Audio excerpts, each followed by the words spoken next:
किसी को गलतफहमी हो, कई लोग बहुत जो फेसबुक के योद्धा हैं उनकी बातों को, मैं वो देखता हूँ, कमेंट्स भी देखता हूँ, उनके वीडियो भी देखता हूँ, मुझे उनके ऊपर हंसी आ जाती है।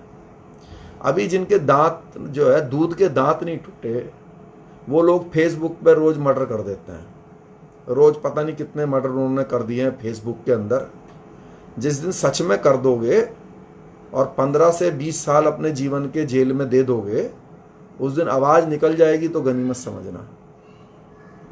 तो इसलिए भाई फेसबुक पे मर्डर करके जो है समाज का कोई भला नहीं होने वाला। प्रैक्टिकली आप भला करो, और सच में भी किसी को मार के भला नहीं होने वाला, क्योंकि वो आप ज्यादा से ज्यादा एक मुद्दे को उस तरह से डरा धमका दोगे, क्या होगा, दूसरे पे हो जाएगा, थोड़े दिन बाद फिर कोई आ जाएगा। तो ऐसे तो समस्या का हल नहीं होगा। अगर आप चाहते हैं समस्या का हल हो, मेरे ज़्यादा इच्छा नहीं थी कि मैं आके लाइव ये बात सब रखूं, लेकिन मेरे कुछ भाइयों ने मुझसे प्रार्थना की कि आप लाइव आके अपने विचार रख दो, क्योंकि मेरे लाइव आने से देखिए समस्या तो हल नहीं होगी।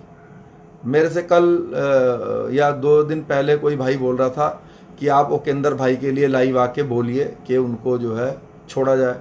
लो भाई, मैं बोल रहा हूँ, उनको छोड़ दिया जाए। इससे भी गुस्से में बोलो, छोड़ दो, वरना राजस्थान सरकार तेरी ऐसी की तैसी कर दूंगा, ये कर दूंगा, वो कर दूंगा।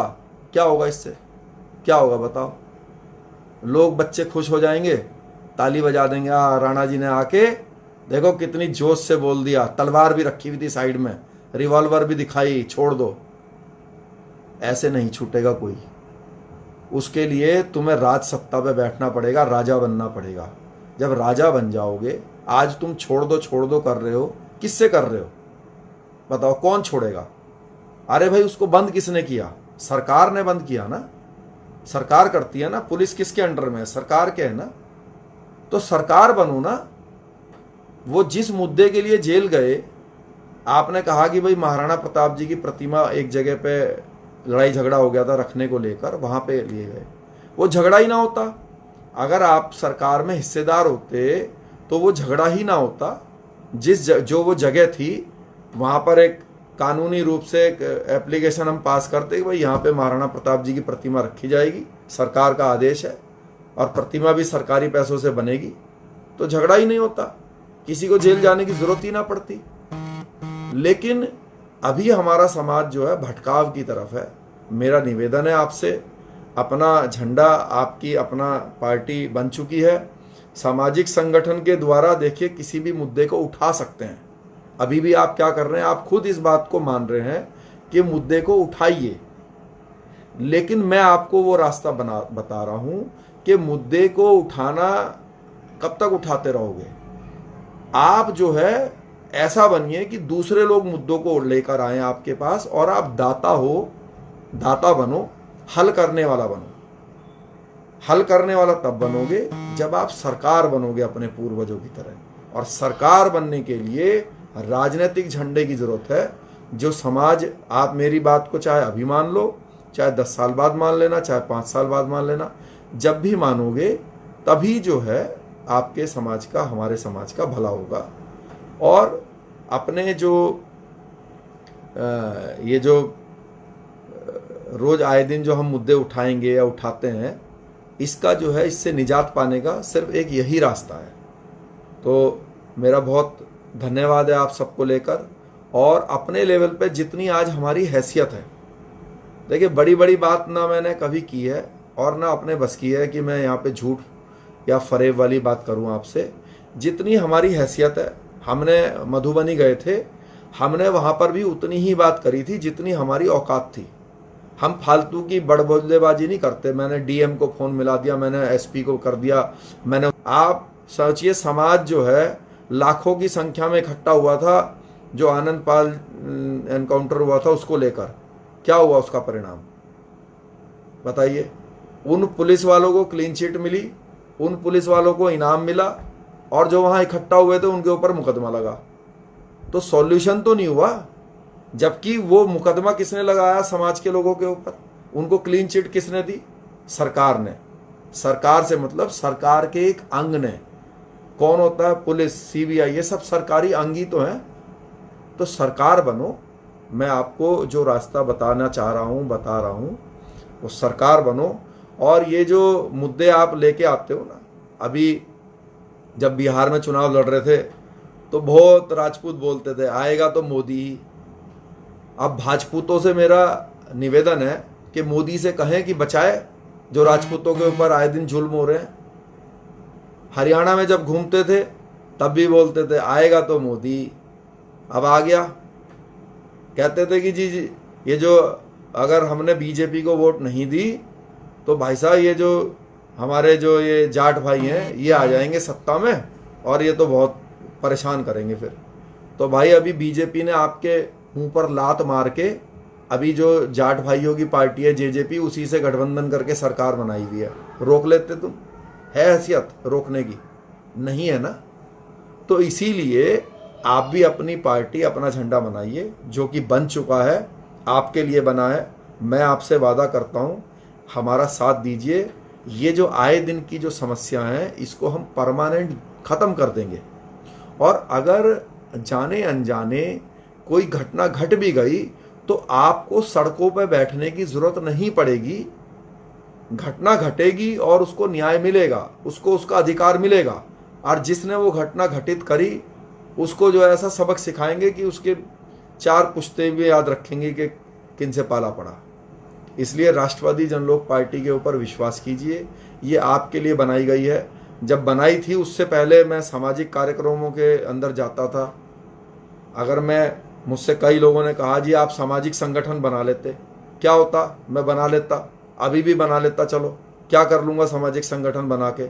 आप ही की तरह जिंदगी भर भीख मांगता रहूंगा मुद्दे उठा उठा के। कभी हाथरस में बैठा मिलूंगा, कभी जो है सिवान में, कभी दरभंगा में, और कभी जो है मधुबनी में, कभी बांका में, या कभी हरियाणा के किसी उसमें, या कभी उत्तर प्रदेश में कहीं मांगता रहूंगा जी न्याय दे दो, न्याय दे दो। इसलिए जब मेरे बात समझ में आ गई कि भाई न्याय मांगने वाला नहीं, न्याय देने वाला बनो, क्योंकि हमारे पूर्वज वही थे। और वह तब तक नहीं बन सकते जब तक आप अपना झंडा ना बनाएं। जब अपना झंडा होगा और उसमें अपना डंडा होगा तब जो है आपकी राज होगा, खुशहाली आएगी समाज में।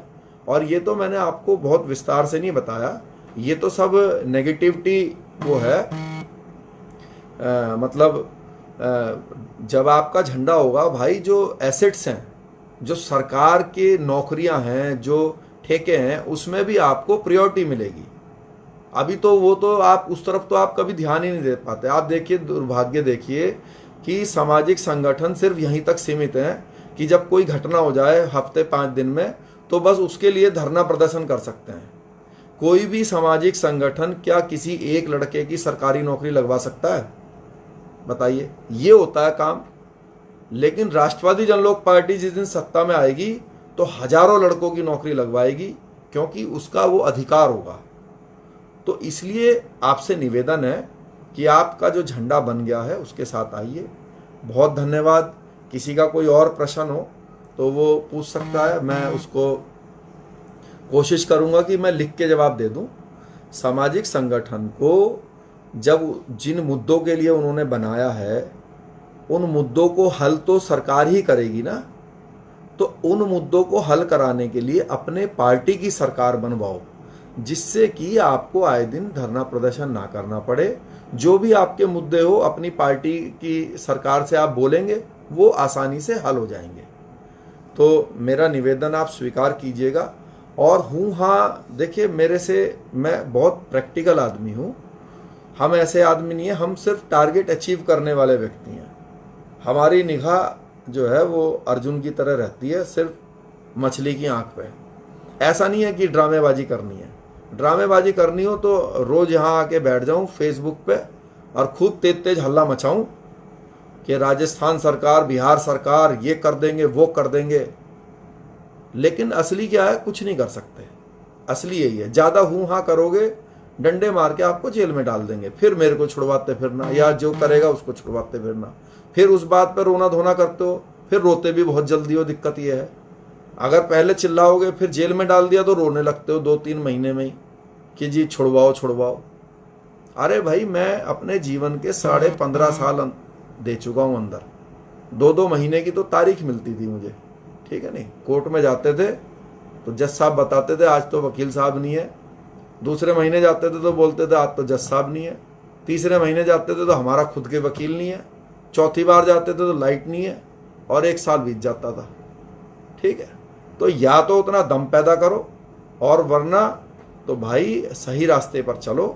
लेकिन चाहे कितना भी दम पैदा कर लो, वो परमानेंट सॉल्यूशन नहीं है, वो समस्या का जो है असली सॉल्यूशन नहीं है। सिर्फ एक ही सॉल्यूशन है, अपना झंडा, अपना झंडा, अपना झंडा। जब अपना झंडा सत्ता में आएगा, अभी उत्तर प्रदेश उत्तराखंड में चुनाव है, राष्ट्रवादी जनलोक पार्टी सत्ता में हिस्सेदार बने। मैं आपसे ये नहीं कह रहा हूं भाई तुम 403 सीट जितवा दो, मैं आपसे ये कह रहा हूं तुम 15-20 ही जितवा दो। ये जो राष्ट्रीय लोक दल है, ये 5-6 लोग ही जो जीतते हैं। ये जो अभी उत्तर प्रदेश सरकार में निषाद पार्टी है हिस्सेदार, अपना दल है, कितने कितने विधायक हैं इनके, 2-2, 5-5 विधायक हैं। तो तुम शुरुआत तो करो, किसी अच्छे कार्य की शुरुआत तो करो। तुम 5, 10, 15, 20 लोग जितवाओ तो पहले।